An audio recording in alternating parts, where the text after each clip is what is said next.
razão pela qual ficaram prostrados no deserto. Ora, essas coisas se tornaram exemplos para nós, a fim de que não cobicemos as coisas más como eles cobiçaram. Não sejam idólatras. Repita essa palavra, idólatras. Isso aqui tem a ver com o que eu vou falar nessa noite. Como alguns deles foram, conforme está escrito. O povo assentou-se para comer e beber e levantou-se para se divertir. Alguém aqui, eu vou continuar a leitura, deixa eu fazer só uma pergunta antes. Alguém aqui está usando a Bíblia na versão King James atualizada? Como é que está aí esse finalzinho do versículo 7, Vlau, por gentileza? Isso.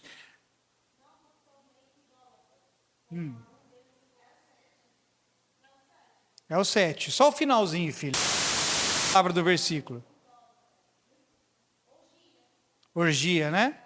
Ó, por que eu perguntei aqui? Porque eu quero fazer uma correção. O pastor quer fazer uma correção. Preste atenção, a Bíblia King James, na versão atualizada, traduz essa última palavra como orgia, mas está errada. Ok? A versão antiga da King James traz a palavra correta. Se você for lá no original pesquisar essa palavra, ela não tem nada a ver com orgia. A palavra ali é divertir-se, alegrar-se, dançar. Ok? Tem outros significados, mas não tem nada a ver com orgia. Porque quando a gente fala de orgia, a gente imagina o quê?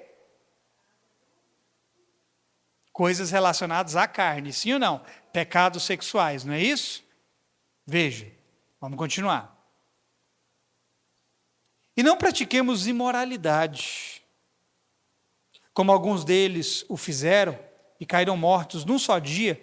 23, entender esse versículo 8 aqui também. Não ponhamos Cristo à prova, como alguns deles fizeram e foram mortos pelas serpentes. Não fiquem murmurando, como alguns deles murmuraram e foram destruídos pelo exterminador. Estas coisas aconteceram com eles para servir de exemplo e foram escritas como advertência a nós, para quem o fim dos tempos tem chegado. Por isso, aquele que pensa que está em pé, veja para que não caia. Agora, do verso 13 ao 14, é o centro da palavra nessa noite. Não sobreveio a vocês nenhuma tentação que não fosse humana. Mas Deus é fiel e não permitirá que vocês sejam tentados além do que podem suportar. Pelo contrário, juntamente com a tentação, o escape, ou algumas versões diz o livramento, para que vocês a possam suportar. Portanto, meus amados, fujam da idolatria. Amém? Deixa eu molhar o bico aqui, porque tem muita coisa para ser falado nessa noite.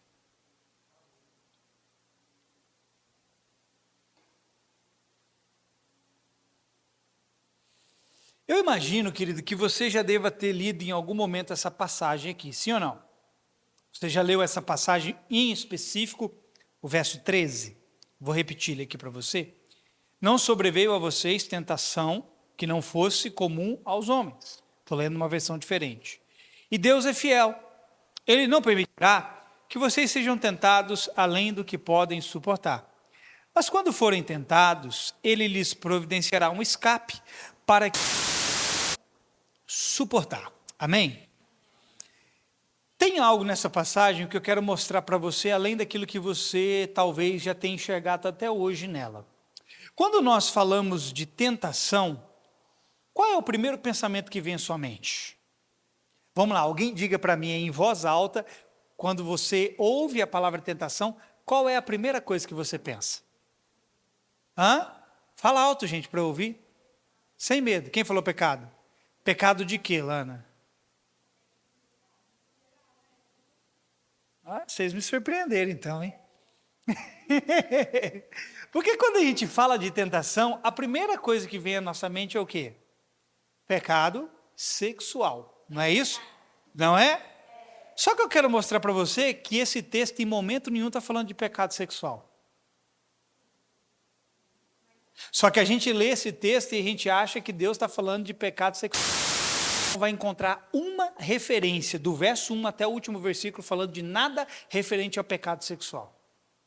Então nós precisamos entender que tipo de tentação ele está falando aqui. Se não é a tentação do pecado sexual, não estou dizendo que não somos tentados nessa área. Eu vou falar sobre isso. Nós somos, sim ou não? Ou só eu que tenho uma carne aqui? Só que nós temos que entender que tipo de tentação é essa que Paulo está falando aqui. Paulo diz no verso 8, sobre aqueles que praticaram a imoralidade e morreram num só dia 23 mil. Mais uma vez, quando eu pergunto tentação, falo da palavra tentação, você assimila com pecado sexual. Quando eu falo de imoralidade, você vai para onde? Para a mesma área de pecado sexual, sim ou não? Tentação envolve a área sexual? Envolve. Imoralidade envolve a área sexual? Envolve. Mas não é isso que ele está falando no texto. Oi? Ô irmão, você acabou com a minha palavra, amém, glória a Deus, vamos embora. O irmão entregou o ouro ali no meu lugar, ele nem esperou molhar o bico para eu poder falar. É preciso nós fazermos a interpretação correta desse texto. A palavra usada por Paulo para imoralidade, você conhece essa palavra? É porneu ou porneia, de onde vem a palavra? Pornografia. Mas preste atenção, porque a palavra imoralidade aqui não é apenas algo no sentido sexual. Essa palavra, querido, ela significa outras coisas. E nós não podemos limitar a tentação a apenas aquilo que vem para nos seduzir, para nos levar ao pecado da carne. No sentido sexual. A tentação, querido, ela vai envolver todas. Você vai ser tentado a muitas coisas. Você entende o que eu estou dizendo? Ou você não está sendo tentado? Vira aí, deixa eu ver se já está com asa nas costas aí. Você já se tornou um ser glorificado. Porque se você não se tornou um ser glorificado, irmão, você está sendo tentado em muitas coisas. Você vai para uma direção aqui, você vai ser tentado. Você vai para uma direção ali, você vai ser tentado. Amém ou não? Agora vamos fazer a interpretação correta desse texto. A ocasião que Paulo está falando da idolatria, né? Ele está narrando que 23 mil pessoas morreram. Eles não morreram porque eles tiveram um pecado sexual. Ali eles morreram porque a imoralidade era espiritual. Não era imoralidade sexual, mas era imoralidade espiritual. Que Paulo diz que 23 mil morreram. Alguém lembra? Foi na ocasião quando eles saíram do Egito. Deus estava conduzindo eles fizeram um bezerro de ouro para adorar o bezerro de ouro. Então, naquela ocasião, 23 mil de uma vez só morreram. Então, nós vemos que a imoralidade ali era espiritual. Alguém está me entendendo? Essa palavra imoralidade, ela também está ligada à idolatria e à adoração a ídolos, que é a mesma coisa. Então, quando nós lemos o verso 7, que diz que Deus não permitirá que sejamos tentados além da nossa capacidade de suportar, Deus não está falando certamente apenas de sermos tentados na área sexual, mas aquilo que vem para arrastar a nossa adoração em outras direções. Preste atenção, eu vou te ensinar algo aqui. A imoralidade que aconteceu aqui com esse povo é espiritual. E eles foram tentados e caíram na tentação, e essa tentação levou com que eles fossem conduzidos a adorar a ídolos, a levar a adoração deles a outro lugar. Você está me entendendo? Porque os 23 mil que morreram ali, foi isso que eles fizeram. Eles desviaram o foco e a adoração que era para Deus, para o foco e a adoração aos ídolos. E Deus chamou isso de imoralidade. Então, imoralidade não é só você ficar com meia dúzia aí nas esquinas. Imoralidade não é você sair agarrando homem e mulher pelas beiradas. Imoralidade também é quando a nossa adoração é desviada de Deus para os ídolos, e sejam eles quais forem. Amém ou não? Tentação, ouça isso, eu vou te dar uma definição do que é tentação. Tentativa de mover a sua ação para outra direção. Foi o que aconteceu com eles. Eles moveram a atenção que eles deveriam ter em Deus para outra direção. Eles moveram a adoração que deveriam estar em Deus para outra direção. Amém? Eu vou te dar exemplos do que eu acabei de dizer. Tentação é a tentativa de mover a sua ação para outra direção. Muitos de nós não percebemos, mas nós somos tentados a idolatrar pessoas. Há pessoas que idolatram um relacionamento, que colocam o outro acima de Deus. Conhece alguém assim? Eu conheço gente assim. Credo, mas que sim, mais violento. Sim! Eu vou mudar o nome dessas duas para sincera e sincerinha. Mas há pessoas que idolatram relacionamento. Eu conheço pessoas que colocam o homem. Isso é idolatria. Há idolatria, querido, em celebridades no mundo. Você idolatra alguém? Cuidado, irmão, vai te converter. Mas também há idolatrias em celebridade na igreja. Há, irmão, idolatria em cantores. Há idolatria em pastores. Você não percebe, irmão. Nós não percebemos, mas a gente idolatra a banda tal, a gente idolatra pastor tal. E a gente coloca esses homens como se eles fossem a única voz verdadeira na face da terra. Não, se veio de outro, está errado, só importa o que esse aqui fala. A gente idolatra e a gente não percebe. A idolatria, querido, há um time de futebol. Assim como há idolatria, há uma banda de música gospel. Veja, irmão, que ela está em todas as direções. A idolatria a anjos e a demônios. Tem gente que faz culto a anjos. A Bíblia fala de pessoas que se entregavam o culto a anjos. Irmão, culto a anjo é idolatria. Você acha assim, né? Tem gente que culta Satanás, o satanista, os cambal a quatro. Mas tem gente que cultua anjo. Isso é idolatria do mesmo jeito. Isso é pecado do mesmo jeito. Em todos esses casos, essas pessoas foram movidas em suas ações para outras direções. O cara que está dentro da igreja idolatra o pastor, como o cara que está no estádio de futebol idolatra um time, está cometendo o mesmo tipo de idolatria. A pessoa que idolatra um relacionamento, que coloca o outro num pedestal acima de Deus, e aquela pessoa que comete, sei lá, qualquer outro tipo de idolatria, elas estão no mesmo patamar. Porque o que eles fizeram no mesmo caso foi desviar a sua atenção do lugar que realmente importava. Alguém está me entendendo?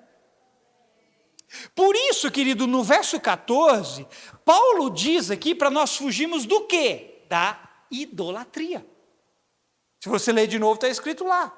E se você continuar lendo os versículos, você verá que Paulo aborda a questão da adoração a ídolos ou a demônios. E ele diz que os ídolos nada são. Então veja que o contexto de tentação aqui no texto não é em primeira instância no sentido sexual. Paulo não está falando do pecado da carne. A propósito, se você ler todo o capítulo, vai ver que ele não faz nenhuma menção nesse sentido.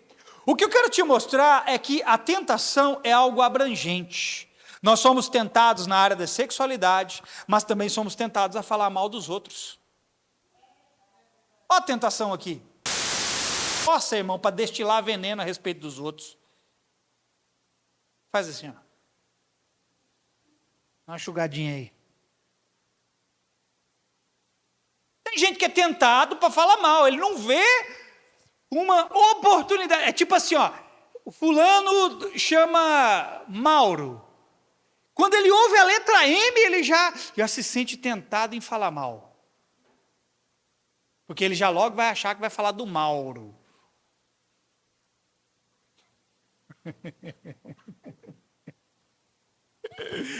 Assim como somos tentados, irmão, a não contribuir financeiramente, ou é fácil para você, às vezes, você contribuir?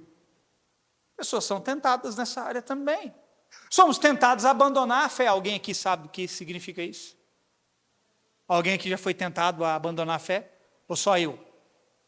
Nós somos tentados, querido, a abandonar o corpo de Cristo, que é a sua igreja. Ou você nunca pensou em sair da igreja? Não volto mais lá, não vou mais lá. E tem gente que realmente cede à tentação.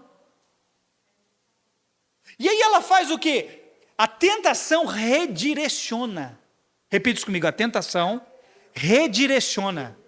Ela vai redirecionar você se você não souber recorrer ao escape. E eu vou falar sobre ele daqui a pouco. Por que você é tentado? Você é tentado porque você está sendo provado. Deus nos prova, amém ou não? A tentação tem o objetivo de nos provar também. Só que com a tentação, Deus provê o escape. Tem gente que é tentado a abandonar a igreja. Tem gente que é tentado a tirar a própria vida. Alguém aqui já tentou suicídio? Mas você deve conhecer alguém perto de si que já tentou. Nós somos tentados a mentir. Alguém aqui gosta de uma mentirinha? Já foi tentado a...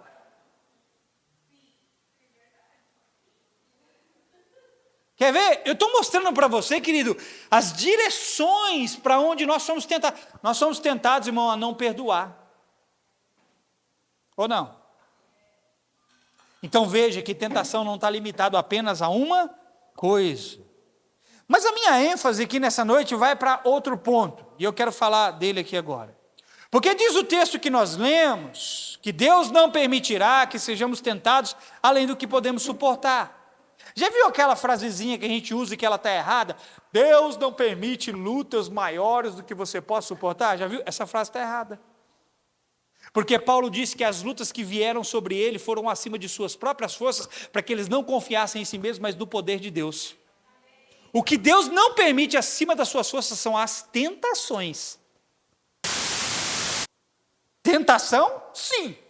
Aqui diz o texto que Deus não vai permitir com que você não seja tentado além do que você possa suportar. Aí, veja bem, a maneira que Deus nos providencia a capacidade de lidar com a tentação é promovendo um escape. Alguém sabe o que é um escape? Não é aquele negócio dessas motos barulhentas. Deus provê um escape, um meio de você sair, um meio de você encontrar força em Deus para lidar com aquilo.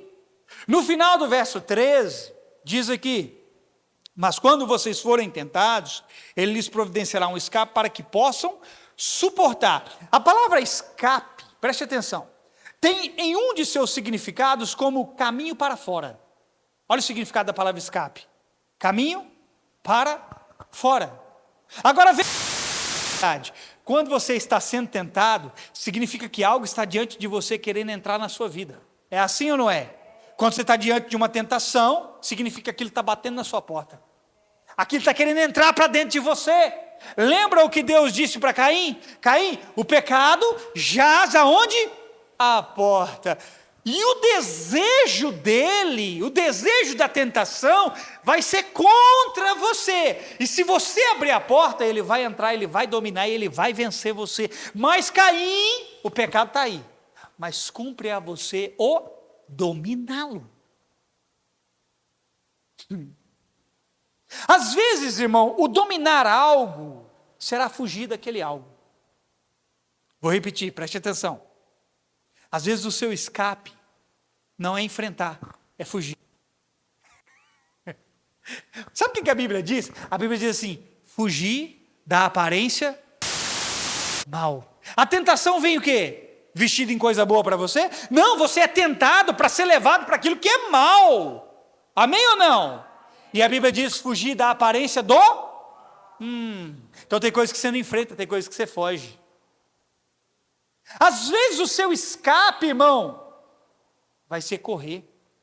Lembra de José? A esposa de Potífera, foi querer pegar ele, seduzir ele, aqui sim, na área sexual, foi querer dormir com ele, ele correu, sumiu, vazou dela. A tentação, irmão, é a imagem de algo que se te apresenta. Ela sempre se parecerá com algo. A tentação tem uma aparência. Preste atenção. A tentação se parece com alguma coisa. Quando você estiver sendo tentado, uma imagem vai aparecer diante dos seus olhos ou na sua mente. Não é assim que acontece? Quando você está fazendo o quê? Você está pensando naquilo. E ao pensar naquilo, aquilo se torna uma imagem diante dos seus olhos. Alguém está me entendendo? A tentação de Caim se apresentou para ele com um cenário onde o seu irmão morria. O que Caim viu diante dos seus olhos? Bom, ele ofereceu um sacrifício, ele ofereceu algo a Deus, o seu irmão também ofereceu algo a Deus. Deus se agradou da oferta do seu irmão e não se agradou da oferta de Caim. Logo então a Bíblia diz que o semblante de Caim caiu. Caim caiu. Ele ficou endemoniado. E aí, querido, veja, daquele momento em diante, Caim não olhava para o erro dele. Caim olhava para o seu irmão como um problema. Caim passou a olhar para Abel como um adversário. Se Caim tivesse olhado para si, Deus falou para ele, cara, se você não agir bem, veja que Deus, em hora alguma, fala de Abel para Caim. Em hora alguma, Deus fala para Caim, Caim, o seu irmão Abel fez o que é correto. Não, Deus fala para Caim, Caim, se você agir bem, você vai ser aceito. Só que diante dos olhos de Caim, não havia mais Caim. Quem havia? Abel.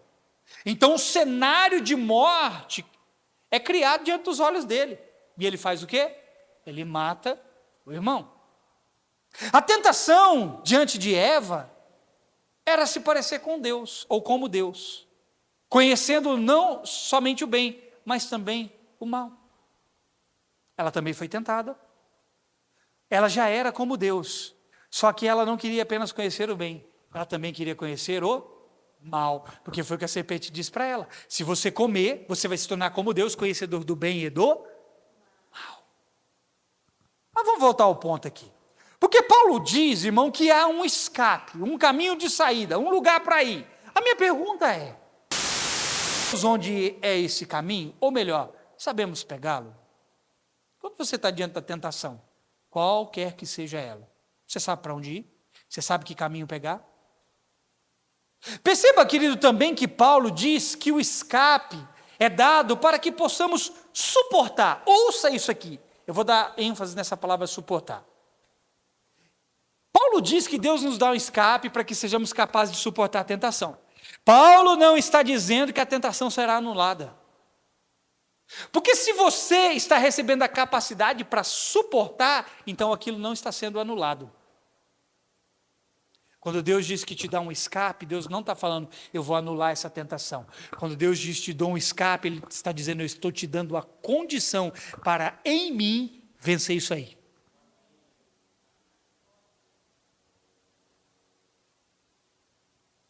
Então o que Paulo está dizendo é que nós teremos um meio onde a tentação sobre os ombros de alguém. Escute isso aqui, irmão. A palavra suportar, olha um dos significados dessa palavra. Olha o significado dessa palavra suportar. Algo colocado sobre os ombros de alguém. Quando Deus provê um escape para você, Ele está te dando a capacidade de suportar a tentação, ou seja, Ele está te dando a capacidade de você colocar isso sobre os ombros de alguém. Quando estamos sendo tentados, a gente não precisa lutar sozinho. Tem alguém para nós colocarmos sobre os ombros. Quando somos tentados, temos um caminho de saída que nos conduz para Ele. E sobre os ombros dele, podemos colocar aquilo que nos aflige ou nos tenta. O que a Bíblia diz para nós? A Bíblia diz assim, lançando sobre Ele toda a vossa... Por quê? Porque Ele tem cuidado de vós. Agora deixa eu te dizer algo que você talvez não saiba. Pessoas ansiosas, eu disse o quê? Podem estar debaixo de tentação. Ou a tentação pode produzir ansiedade. Alguém, quando está sendo tentado a fazer algo, ela fica ansiosa. Já viu uma pessoa que tem vício? Sei lá, às vezes o vício de fumar, às vezes o vício de beber, e está lutando contra isso? Ela sabe que é errado, ela não quer fazer aquilo. E aí ela fica, eu não vou fazer, não vou fazer, não vou fazer, não vou fazer, não vou fazer, não vou fazer, não vou fazer. E ela está sendo tentada aí, e o corpo dela diz, ai, faz, faz, faz. E ela, não vou fazer, não vou fazer, não vou fazer, não vou fazer. Aí sabe o que ela acaba fazendo? Ela fica ansiosa. Às vezes a ansiedade pode revelar a tentação. Vocês estão entendendo? E para se livrar da ansiedade, o que a Bíblia diz? Lance sobre ele toda a vossa ansiedade. O que nós temos que fazer da tentação? Nos lançarmos sobre ele. Esse é o caminho, irmão. É um caminho para fora. Se você ficar envolvido pela tentação, você vai cair nela. Mas se você for para ele, irmão, você vai vencer ela. Irmão, eu estou te dando uma boa notícia, você está aí como um morto. Porque eu acho que você não está sendo tentado, né, irmão? Você não está sendo tentado a ser avarento, você não está sendo tentado a ser mentiroso. Você não está sendo tentado na área sexual, você não está sendo tentado em nada, né? Agora, com todo respeito, eu quero te dizer isso. O seu escape não é a casa do seu pastor. O seu escape não é o profeta fulano de tal. Não estou dizendo que você não tem que buscar ajuda quando você precisa. Busque ajuda, ela é necessária. Posso ouvir um amém? Mas há um caminho superior para que nós possamos também acessar. Quando você está sendo tentado, às vezes você não vai ter ninguém para te socorrer. Se você não tem ninguém para te socorrer, você vai se entregar à tentação e sucumbir? Não, se você está sendo tentado, não tem ninguém para te socorrer, tem Ele para te socorrer.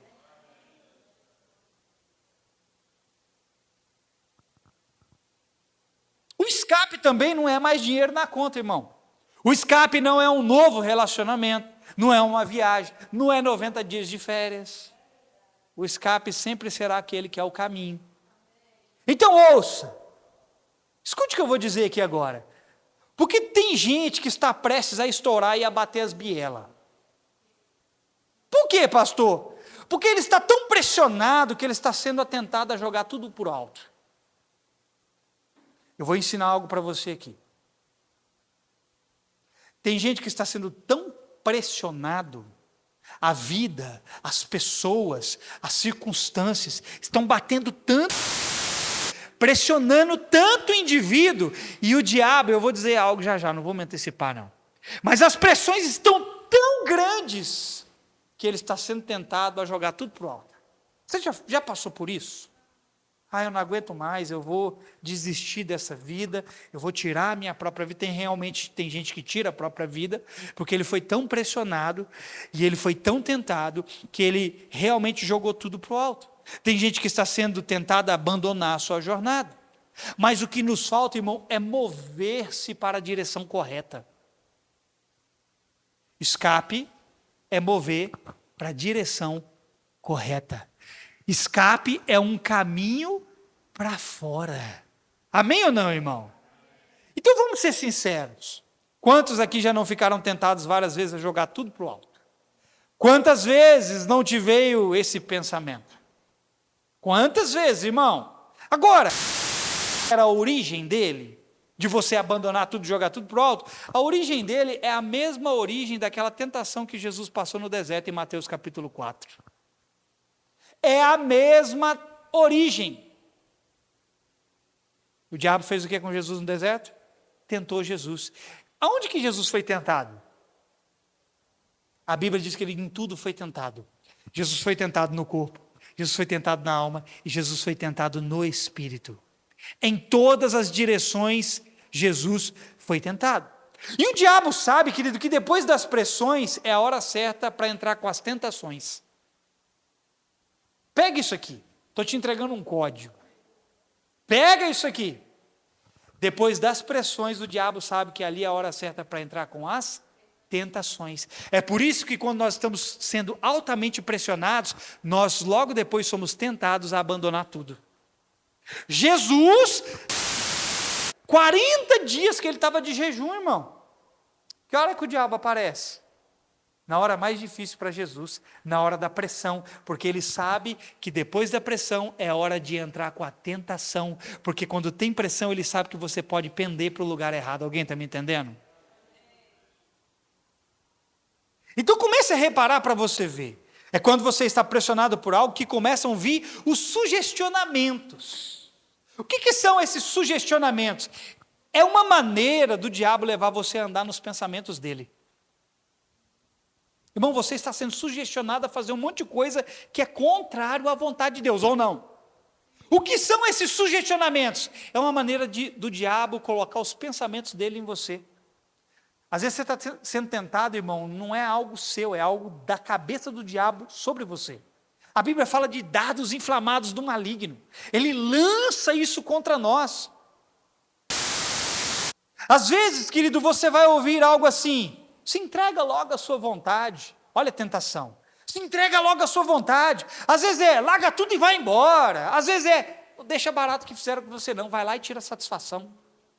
Às vezes você vai ouvir algo do tipo assim: não perdoe o que te fizeram. Você vai ser tentado nisso tudo, amém ou não amém? Se nós deixarmos, a tentação nos moverá para outra direção. O que vem sobre nós é um convite para nos lançarmos sobre ele. Quando você se sentir tentado a falar mal de alguém, corra para ele. Comece a louvar, comece a adorar, comece a cantar. Como diz aquele ditado: quem canta, os males espanta. Quando der aquela coceirinha na língua para fazer fofoca e falar dos outros, comece a cantar, irmão. Comece a louvar, comece a adorar, amém ou não? Você não está muito empolgado nessa noite, né, irmão? Estou achando que você está caindo em orações. Jesus, quando vai ensinar os seus discípulos a orar, ele dá uma oração modelo a eles. E numa parte da oração, Jesus diz lá em Mateus 6,13: e não nos deixe cair mas livra-nos do mal. Veja isso, livrar-nos do mal é nos mover numa direção oposta ao mal, ou nos fazer desviar dele. A tentação vem para fazer o quê? Para conduzir você para um caminho mal. Mas Jesus nos ensina lá naquela oração modelo. Quando vocês estiverem orando a Deus, peça para que Deus... Eu escrevi algo a esse respeito, eu ia trazer isso nessa palavra, mas eu escolhi tirar isso porque é algo bem complicado, e existe ali um negócio que eu tenho certeza que ninguém aqui nunca ouviu, e Deus me ensinou isso hoje. Eu vou deixar para ensinar isso um outro dia. Mas nós vamos entender, pelo texto, se você ler Mateus capítulo 6, auxiliando o perdão com tentação. Eu não vou ensinar isso agora, mas só o que você precisa entender é que livrar-nos do mal é quando Deus está nos movendo para uma direção oposta a Ele. Quando você está sendo tentado, o diabo está tentando levar você para o lado dele, mas Deus vem com escape para conduzir você por caminhos de vida, amém ou não? O escape, querido, é o caminho para alguém que sabe o que é ser tentado em todas as direções e esferas do homem, é Jesus. O seu escape é Jesus. A Bíblia diz que ele foi tentado em todas as áreas, irmão. Aonde você pensar, Jesus foi tentado. Para onde você tem que correr quando você está debaixo de tentação? A Bíblia também diz que ele se compadece de nós, porque ele mesmo em tudo foi tentado, mas em nada foi movido para a direção errada. Jesus passou, mas ele não foi movido em momento algum para a direção errada. O que é tentação? É a tentativa de mover você para outra direção. Está vendo? Jesus passou por isso, mas ele não se permitiu ser movido para outra direção. Então a Bíblia diz, quando você está diante disso aí, corra para ele, porque ele sabe como vencer isso. Agora ouça, é claro que para fazermos escolhas assertivas e nos conduzirmos para a direção correta, é uma construção de fatores, onde nós temos que cooperar o mínimo. Escute o que eu vou te ensinar aqui agora. Não vou demorar muito mais não. Quando eu falo de tentação, eu não estou falando que vai ser fácil, realmente vai ser difícil. Só quem sabe o que é sucumbir a elas, sabe o quanto é difícil vencer certas coisas. Tem gente que consegue superar isso aqui muito fácil. Tem gente que não consegue superar isso aqui. Sim. Mas escute isso aqui. Preste atenção. Se nós quisermos vencer as tentações, nós precisamos cooperar com o mínimo. Nós precisamos fazer o mínimo, irmão. E qual é o mínimo que nós temos que fazer? O mínimo que nós temos que começar a fazer para vencer as tentações é nos preocupar com a vida do nosso homem interior. Ninguém nunca, eu disse o quê? Nunca vencerá as tentações se não investir no seu homem interior. Você não pode reclamar de cair aqui ou ali se você não cuida da sua natureza espiritual, se você não cuida da sua vida espiritual, se você não cuida do seu homem espiritual, você nunca vai conseguir vencer a tentação. Porque a tentação você não vence na força do braço, nem da carne, porque não é por força, nem por violência, mas é pelo Espírito, diz o Senhor. Então o mínimo que nós temos que... A tentação qual é? Investir no nosso homem interior. Amém, irmãos? A Bíblia diz, irmão, para nós nos revestirmos no Senhor e na força do seu poder. A Bíblia não diz que você vai vencer se vestindo de si mesmo, é se vestindo no Senhor e na força do seu poder. Agora, querido, eu também preciso ser abastecido pela palavra de Deus. Irmão, sem palavra de Deus, você vai sucumbir diante da tentação. Você precisa ser revestido dela. Porque é a palavra, irmão, que clareia o meu caminho. O que tem a ver a palavra clarear o meu caminho com a tentação? Eu vou te dar outra definição do que é tentação. Porque tentação é as trevas sobre você. E quando você não está cheio da palavra, você não tem luz para vencer as trevas. Escute o que a Bíblia diz, Salmo 119, 105 diz para nós: tua palavra é lâmpada que ilumina os meus passos e luz que clareia o meu...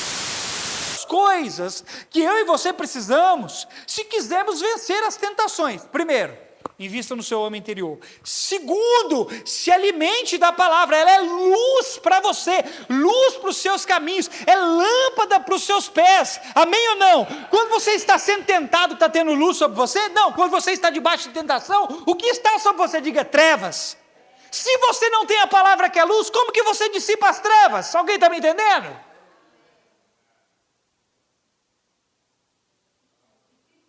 A tentação são as trevas em uma tentativa de ofuscar a luz dos nossos olhos. Diga assim comigo: luz nos meus olhos. Olha o que Jesus disse em Mateus 6, verso 22 e 23. Os olhos são a lâmpada do corpo. Portanto, se os seus olhos forem bons, teu corpo terá plena luz, ou será pleno de luz. Se os seus olhos forem maus, todo o teu corpo estará em absoluta escuridão ou trevas. Por isso, se a luz que está em ti são trevas, quão tremendas trevas são.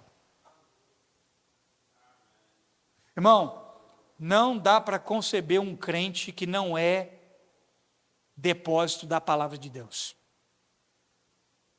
Eu vou tornar no versículo que eu tenho repetido com tanta frequência aqui. Jesus disse: se vocês permanecerem em minhas palavras, e as minhas palavras permanecerem em vocês. Lá em Apocalipse, Jesus fala para uma das igrejas, porque eles guardaram a palavra, eles seriam guardados da provação que viria sobre todo o mundo. Se nós somos crentes de verdade, nós temos que nos tornar, irmão, um depósito das palavras do Senhor. Porque essas mesmas palavras farão que colocarão luz sobre os nossos olhos. E a tentação vem para fazer o quê? Para cegar você. A tentação vem para ofuscar a luz dos teus olhos. Ser cheio da palavra, irmão, é nossa responsabilidade. Você não pode terceirizar isso para ninguém. Você não pode ficar feliz porque o seu pastor conhece bastante de Bíblia. Você tem que conhecer bastante de Bíblia. Você não pode ficar feliz porque o seu pastor tem essa revelação, aquela revelação. Você precisa ter a revelação. Porque a revelação é luz sobre você. Amém, irmão? Não viva, irmão, pelo que sai da boca do outro. Viva pelo que sai da boca de Deus para você. A tentação é uma maneira que o diabo tem para me desorientar. E se eu estou falhando em ser orientado pela palavra de Deus, ficará fácil para ele me conduzir para onde ele deseja. Qual a sua responsabilidade? Cuidar do seu homem interior, natureza, amadurecer ela em Cristo, é também dar palavra de Deus, para o seu espírito, se enriquecer com as palavras, para que você seja conduzido, orientado por ela. Porque senão, irmão, vai ficar muito fácil para o diabo te guiar para onde ele quer que você vá. Ele vai promover uma tentação aqui e não tem palavra guiando você, só tem a palavra dele. Você vai para onde? Você vai para onde ele está te sugestionando. O escape, irmão, é uma pessoa. E eu não consigo te dizer que o escape é outra coisa, porque só aquele que passou o que passamos é que pode nos socorrer no meio das tentações. Veja o que diz Hebreus capítulo 4, verso 15 e 16, estou indo para o final. Hebreus 4, 15 diz: porque não temos sumo sacerdote que não possa se compadecer das nossas fraquezas. Pelo contrário, foi tentado em todas as coisas, a nossa semelhança, mas sem pecado. O que o autor de Hebreus está dizendo aqui? Que Jesus Cristo, o nosso sumo sacerdote, ele é capaz de se compadecer das nossas fraquezas, porque ele foi tentado em todas as coisas, mas sem pecado. Portanto, olha o que diz verso 16, aqui está outro segredo para nós, que é o mínimo que nós precisamos fazer. Está debaixo de tentação? O mínimo que a gente tem que fazer é isso aqui também. Portanto, aproximemo-nos do trono da graça com confiança, a fim de recebermos misericórdia e encontrarmos graça para ajuda em momento oportuno. Perceba, irmão, o escape é ele. E nós temos que nos orientar em direção ao trono, a fim de recebermos ajuda no momento oportuno. Ele é o escape, mas é você quem se direciona ao trono, porque aqui diz: portanto, aproximemo-nos do trono da graça. O que é o escape? É você ir para o trono dele, você ir para onde ele está sentado. Então, quando você vai para lá, você encontra graça no momento oportuno. Que momento oportuno é esse, pastor? Pode ser o momento da tentação, pode ser o momento da provação, pode ser o momento da tribulação, pode ser qualquer momento, momento da enfermidade, momento da tristeza, pode ser qualquer momento. Agora, irmão, ouça isso: receber ajuda não significa também anular o problema, não significa anular a tentação, mas significa receber força para lidar com ela. Isso significa receber ajuda. Semelhantemente, o Espírito nos assiste em nossas fraquezas. A palavra assiste, eu já ensinei isso aqui um monte de vezes. A palavra assiste, no original, significa que Ele pega firme conosco até que vençamos aquilo, até que saiamos daquilo, até que cheguemos onde Deus quer que nós cheguemos. Então, quando a Bíblia diz que Deus nos ajuda, que Ele nos ajuda, que quando vamos para o trono da graça, recebemos ajuda, não está falando que vai ser anulado a provação, a tentação ou a dificuldade, mas está dizendo que nós vamos receber força para lidar contra ela. Então, lembre-se, não é só Deus quem está querendo te guiar para uma direção, o inimigo da sua alma também, e ele usará tudo o que puder para o fazer. Mas o Senhor nos oferece sempre uma saída. Você tem o mundo querendo guiar os seus passos, você tem o diabo querendo guiar você, mas você tem Deus também sempre te promovendo um caminho para andar, um escape para você. Posso ouvir um amém bem forte? Então é preciso sermos responsáveis conosco mesmo. Nada custa mais caro do que alguém que não cuida de si mesmo. Quer ver a coisa mais cara que existe no mundo para alguém? Quando alguém não cuida de si mesmo. Isso é o maior dano de qualquer pessoa sobre a terra. É quando alguém não dá valor à sua própria vida. É quando alguém não investe em si mesmo. Isso significa que eu preciso dar importância para a vida do meu homem interior. E sobre isso todos nós já aprendemos e sabemos o que devemos fazer. Só nos falta fazer. Amém ou não? Você entendeu essa palavra? Recebe ela? Então, da próxima vez que te acontecer alguma coisa, irmão, vai para ele. Lança sobre ele a sua ansiedade. Está ansioso? Você está ansioso por quê? Comece a perguntar: por que eu estou ansioso? A minha ansiedade é medo? É incredulidade? A minha ansiedade talvez é porque eu estou sendo tentado? Vá para ele, lance sobre, não lança só sobre ele o problema, se lança você sobre ele. Amém ou não? Recebe? Fica de pé no seu lugar.